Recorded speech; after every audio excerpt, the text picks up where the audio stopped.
The handcuffs clicked shut around Marcus Williams's wrists as his 8-year-old daughter screamed from the front porch. Two patrol cars blocked the driveway of 1247 Maple Street, their red and blue lights painting the suburban evening in harsh, accusatory colors.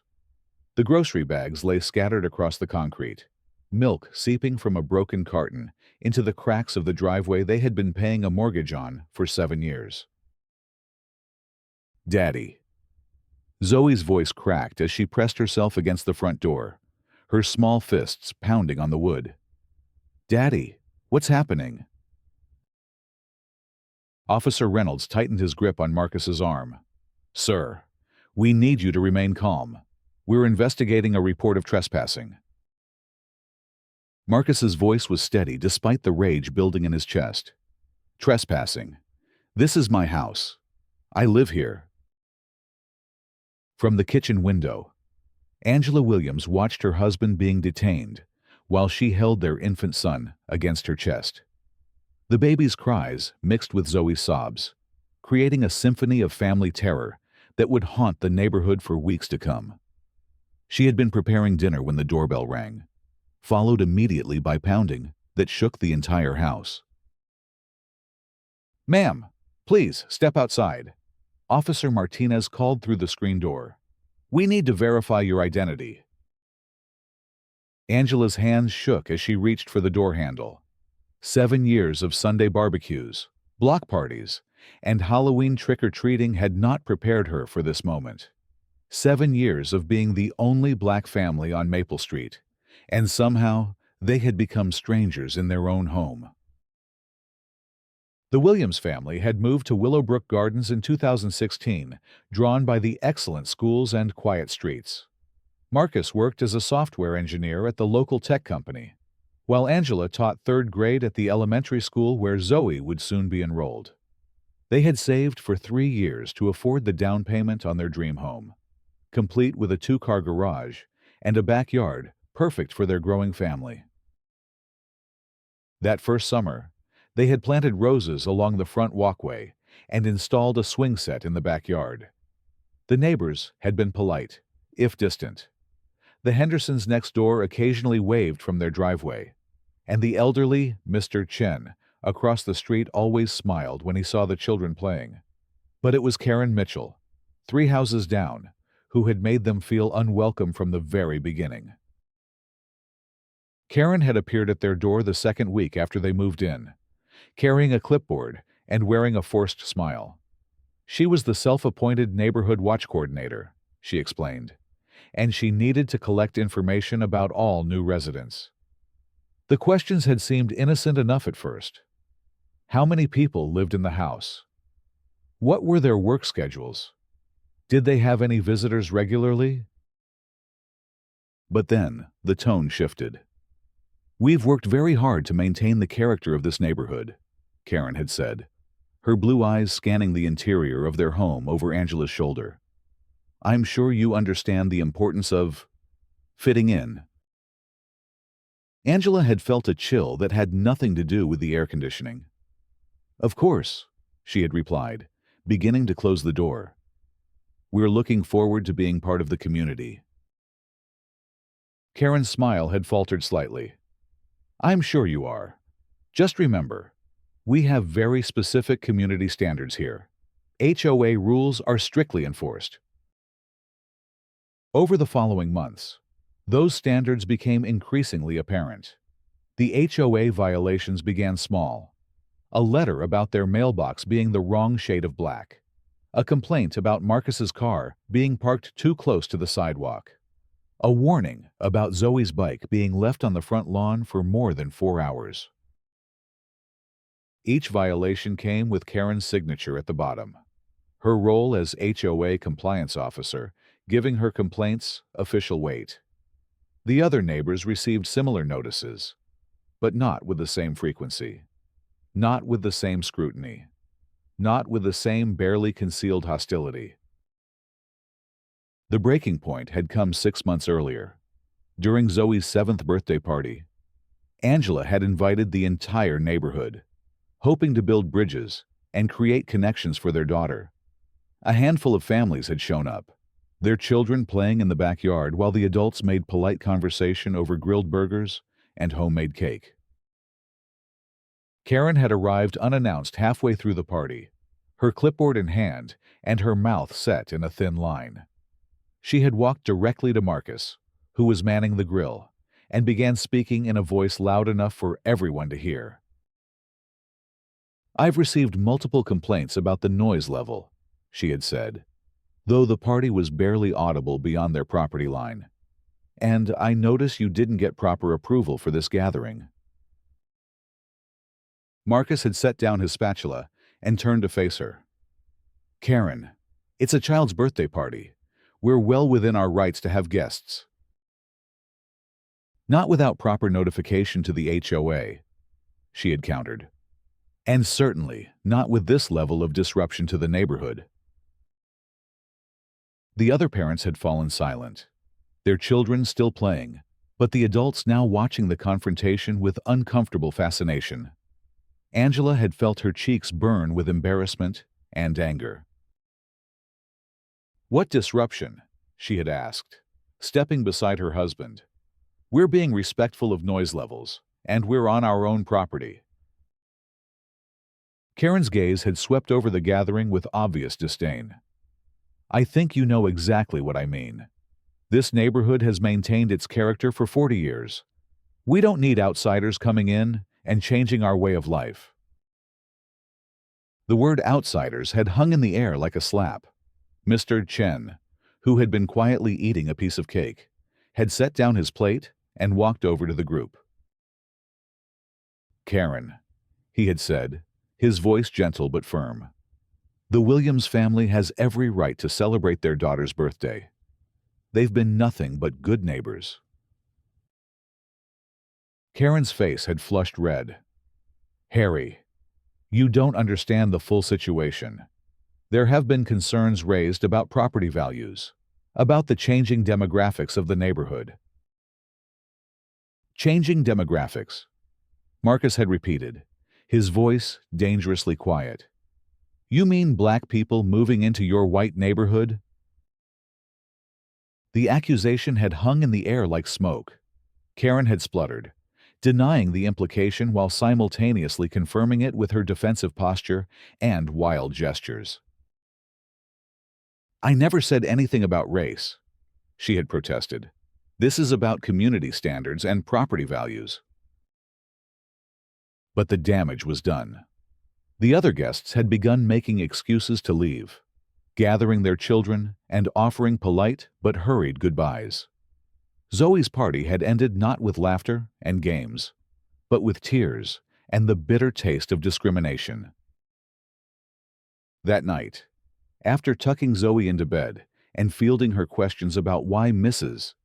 Mitchell had been so angry, Marcus and Angela had sat in their living room and discussed whether they should move.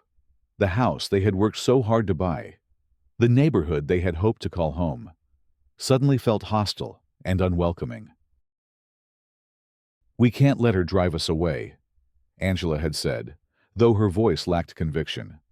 "This is our home." Marcus had nodded, but he had also begun looking at houses in other neighborhoods, printing out listings and calculating mortgage payments. Maybe a fresh start would be easier than fighting for acceptance in a place that clearly didn't want them.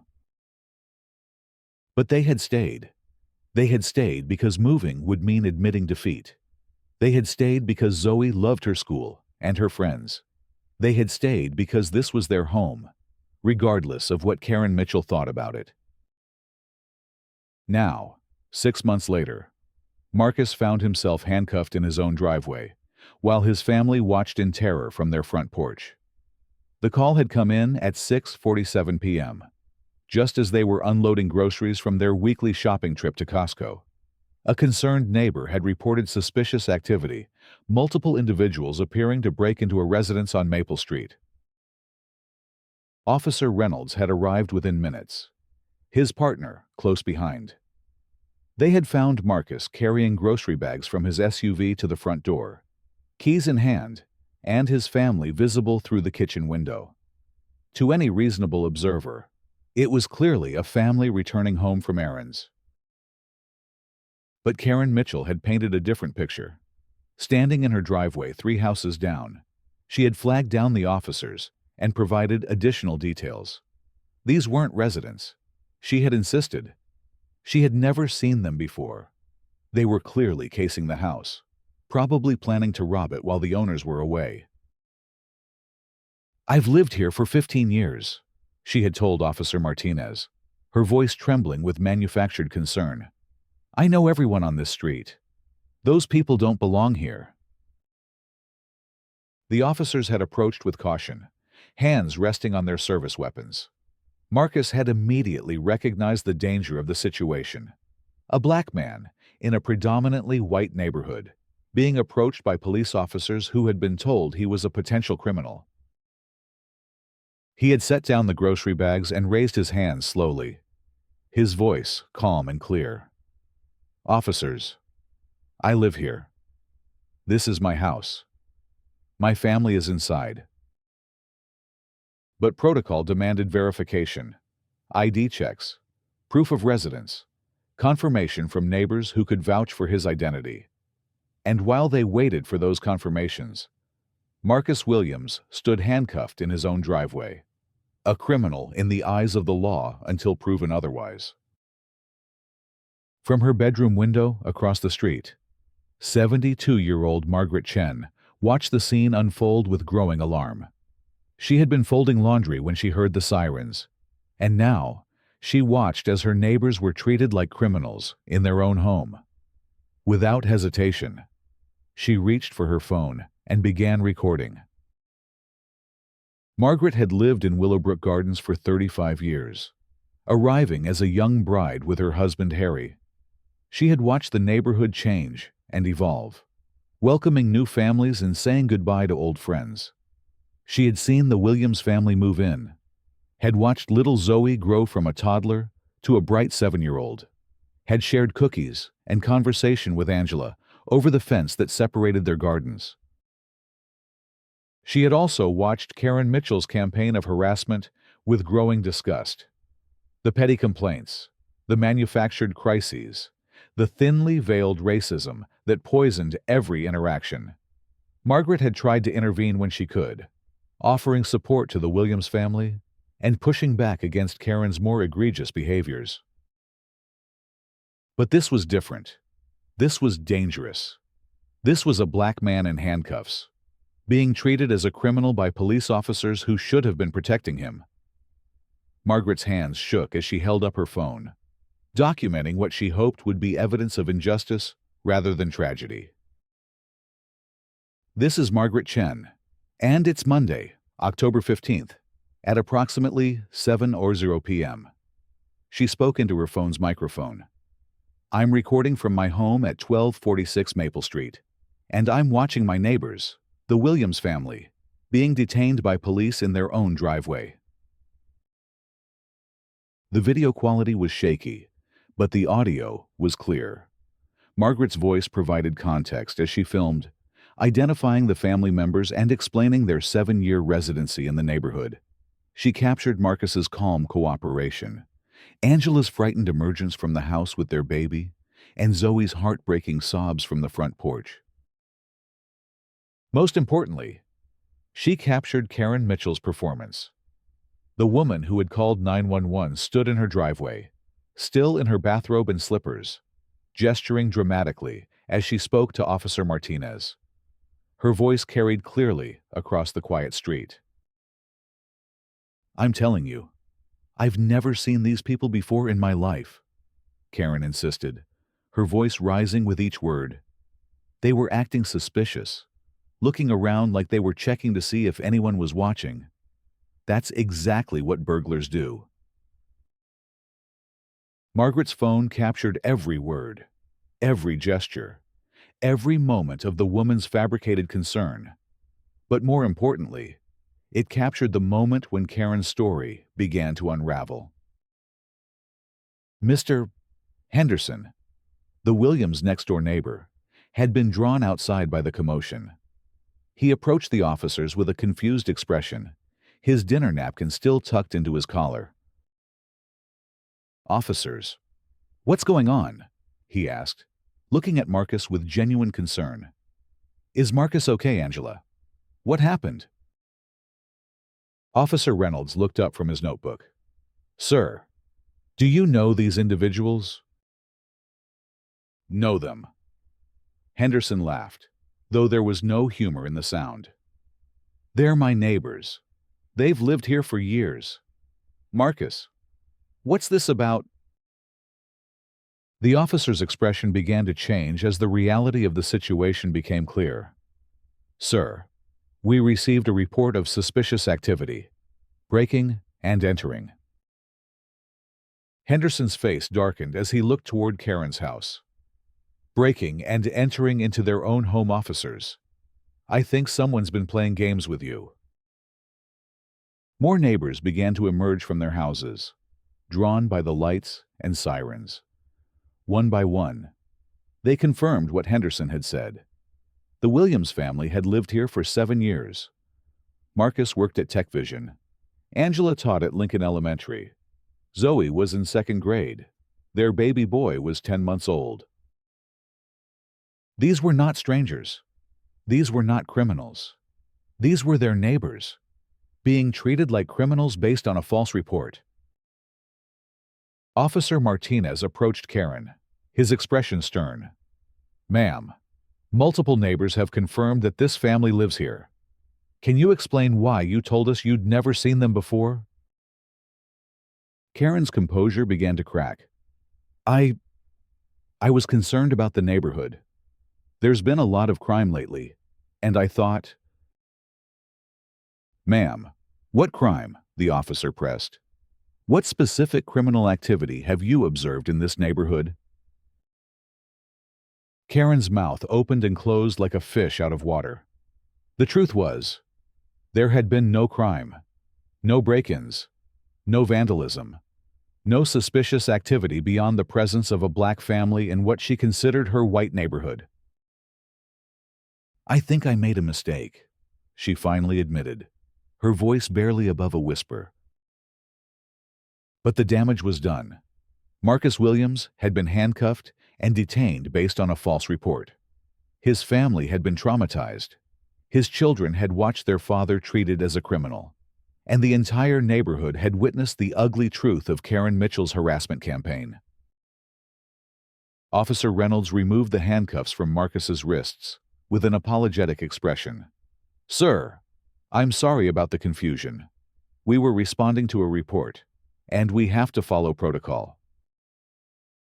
Marcus rubbed his wrists where the metal had left red marks. "I understand, officer, but I hope you also understand what this looks like from my perspective."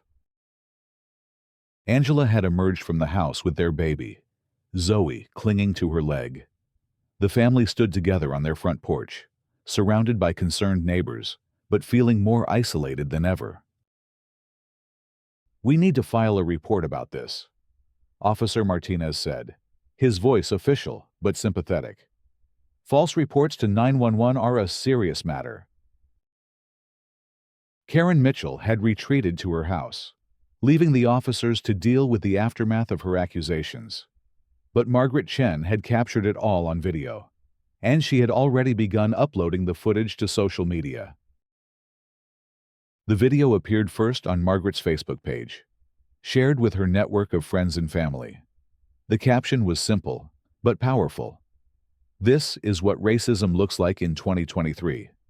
My neighbors, the Williams family, detained by police in their own driveway because Karen Mitchell called 911 and lied about them being strangers." Within an hour, the video had been shared 50 times.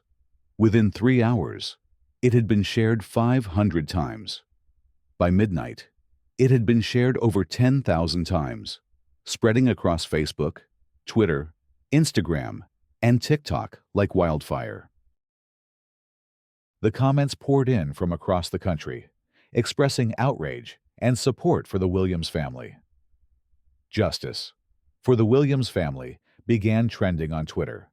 News outlets started reaching out to Margaret, asking for permission to use her footage. But the real impact came the next morning, when the video was picked up by CNN. The story of the Williams family's detention spread from social media to mainstream news, capturing the attention of millions of viewers who saw in their experience a broader pattern of racial profiling and harassment. The phone calls began at 6:00 a.m. First, local news stations wanting interviews, then national outlets, civil rights organizations offering support, lawyers volunteering their services. The Williams family's quiet suburban life was suddenly thrust into the national spotlight. Angela called in sick to work, overwhelmed by the sudden attention. Marcus worked from home, fielding calls between video conferences with his colleagues. Zoe was confused by the reporters gathering outside their house, by the strangers who wanted to talk to her parents about what had happened. By noon, a crowd had gathered in front of 1247 Maple Street. Not protesters or angry mobs, but supporters. Members of the local NAACP chapter, students from the nearby university, families from other neighborhoods who had experienced similar harassment. They came with flowers, with signs, with messages of solidarity. "We stand with the Williams family," read one handmade poster. "This is what neighbors do," read another. Children drew pictures with crayons, depicting the Williams family as superheroes standing up to injustice. The gathering was peaceful, respectful, and deeply moving.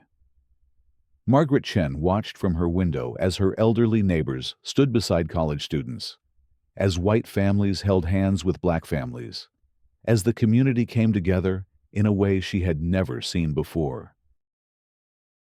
But 3 houses down, Karen Mitchell watched from behind her curtains with growing alarm. The woman who had spent 7 years trying to make the Williams family feel unwelcome was now facing the consequences of her actions. Her phone rang constantly with calls from reporters, from neighbors, from people who had seen the video and wanted to express their opinions about her behavior. Some calls were supportive, from like-minded individuals who praised her for standing up for the neighborhood, but most were critical, accusatory, and sometimes threatening. Karen had become the face of suburban racism, the symbol of everything wrong with privileged white neighborhoods. The HOA emergency meeting was called for Thursday evening. Board members who had previously ignored complaints about Karen's behavior now faced a public relations nightmare. The video of the Williams family's detention had been viewed over 2 million times, and Willowbrook Gardens was being portrayed as a racist enclave in news reports across the country. Property values, the board's primary concern, were beginning to suffer. Prospective buyers were canceling showings, current residents were considering moves, and the neighborhood's reputation was in ruins. The meeting was held in the community center, a modest building that had hosted countless birthday parties and neighborhood gatherings. Tonight, it was packed with residents, reporters, and community activists who had come to demand accountability. Board President Sandra Walsh called the meeting to order, her voice shaking slightly as she addressed the crowd. "We're here tonight to address the recent incident involving the Williams family and to discuss how we can move forward as a community." Marcus and Angela sat in the front row, their hands clasped tightly together. Behind them, Margaret Chen held her phone, ready to record any additional evidence of discrimination or bias. Karen Mitchell sat alone in the back corner, her face pale and drawn. She had aged years in the past week, the stress of national scrutiny taking its toll on her appearance and her health. The board began with an apology, a carefully crafted statement acknowledging that mistakes had been made, that the Williams family had been treated unfairly, and that changes would be implemented to prevent similar incidents. But the crowd wasn't satisfied with generic apologies. They wanted specific action. They wanted accountability. They wanted justice. "What are you going to do about Karen Mitchell?" shouted a voice from the back of the room. "She's been harassing this family for 7 years, and now she's filing false police reports. Sandra Walsh shuffled her papers nervously. The board is reviewing all compliance reports and will be implementing new oversight procedures. That's not good enough, interrupted Dr. James Washington, Marcus's father, who had driven up from Atlanta when he heard about the incident. My son was handcuffed in his own driveway because of that woman's lies. What are you going to do about it?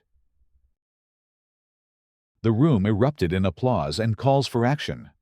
The board members looked at each other helplessly, clearly unprepared for the intensity of the community's response.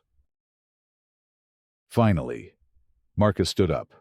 The room fell silent as he turned to face the crowd, his voice steady but emotional.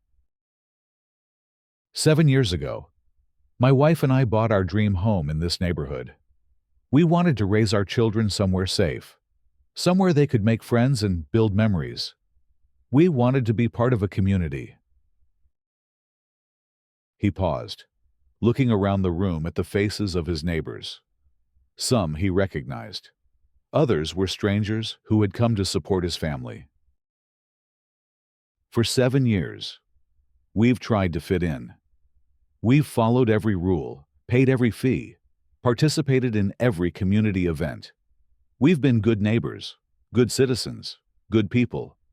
But for 7 years, we've been treated like outsiders by one person who decided we didn't belong here.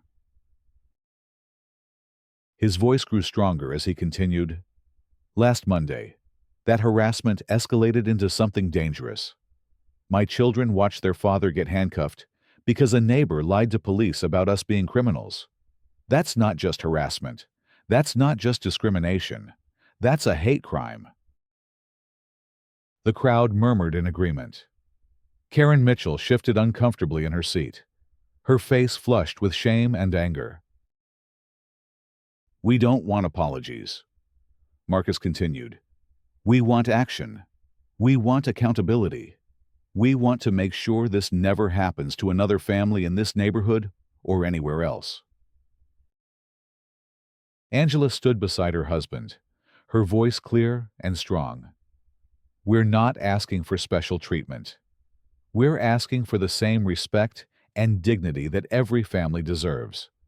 We're asking for the same assumption of innocence that white families take for granted. The applause was thunderous.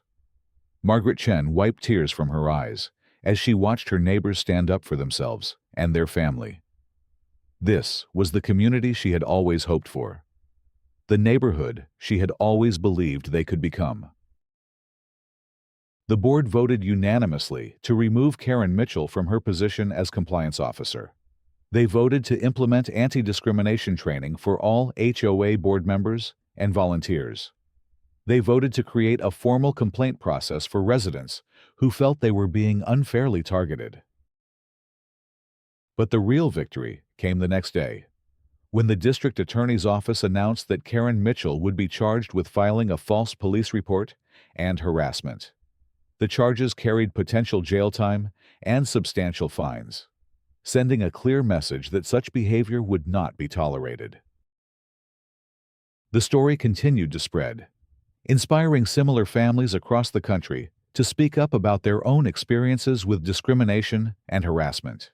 The Williams family received letters from people in every state, sharing their own stories and offering support. A GoFundMe campaign raised over $50,000 to help with legal fees and trauma counseling for the children. A scholarship fund was established in Zoe's name to help other children of color pursue their dreams despite facing discrimination. Most importantly, the incident sparked conversations about race, privilege, and community responsibility that had been long overdue. Families who had never discussed racism with their children were suddenly forced to confront the reality of discrimination in their own neighborhoods. The Williams family chose to stay in their home on Maple Street. They had considered moving, but they realized that running away would only allow the problem to persist. Instead, they became advocates for change. working with civil rights organizations to address systemic racism in suburban communities. Margaret Chen became something of a local celebrity, her decisive action in recording the incident earning her praise from civil rights leaders and community activists. She used her newfound platform to speak about the importance of being an ally, of standing up for what's right, even when it's uncomfortable. "I'm just a 72-year-old woman with a phone," she told reporters. "But I saw injustice happening in my neighborhood, and I knew I had to do something about it." The neighborhood began to change in the weeks and months following the incident. New families moved in, drawn by the community's commitment to diversity and inclusion. The annual block party became a celebration of different cultures and backgrounds, with families sharing food, music, and traditions from around the world. Karen Mitchell's house went up for sale within a month of the charges being filed. She never spoke publicly about the incident, never apologized directly to the Williams family, never acknowledged the damage her actions had caused. She simply disappeared from the neighborhood, leaving behind only the memory of her hatred and the legacy of change her actions had inadvertently inspired. On the one-year anniversary of the incident, the Williams family hosted a community barbecue in their backyard. The same yard where Zoe's birthday party had been disrupted by Karen's harassment was now filled with neighbors of all backgrounds, celebrating not just the Williams family's resilience, but the community's growth and healing. Marcus stood at the grill, flipping burgers and laughing with his neighbors. Angela chased their now-toddler son around the yard, while Zoe played with a dozen other children. Margaret Chen sat in a lawn chair, surrounded by friends and neighbors who had become like family. The conversation eventually turned to the incident, as it always did. But the tone was different now. Instead of anger and hurt, there was hope and determination. Instead of division and fear, there was unity and understanding. "We turned our pain into purpose," Angela told a reporter who had come to cover the anniversary. "We turned our trauma into triumph. We turned our neighborhood into a community."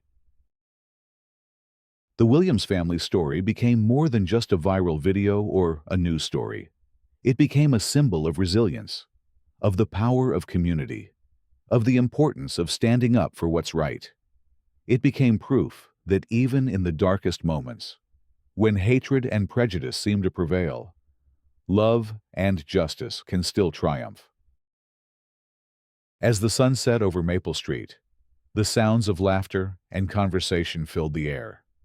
Children played in the yard, where a family had once been traumatized by false accusations.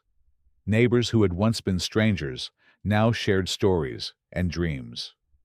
A community that had once been divided by fear and prejudice now stood united in hope and understanding. The handcuffs were gone. The shame was gone. The fear was gone.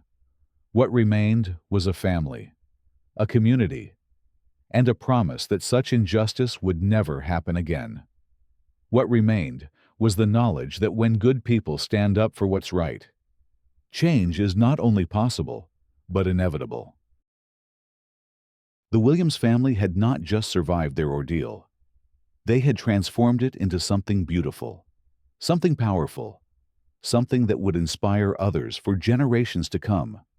Their story would continue to spread, not as a tale of victimization, but as a testament to the unbreakable strength of the human spirit and the enduring power of community.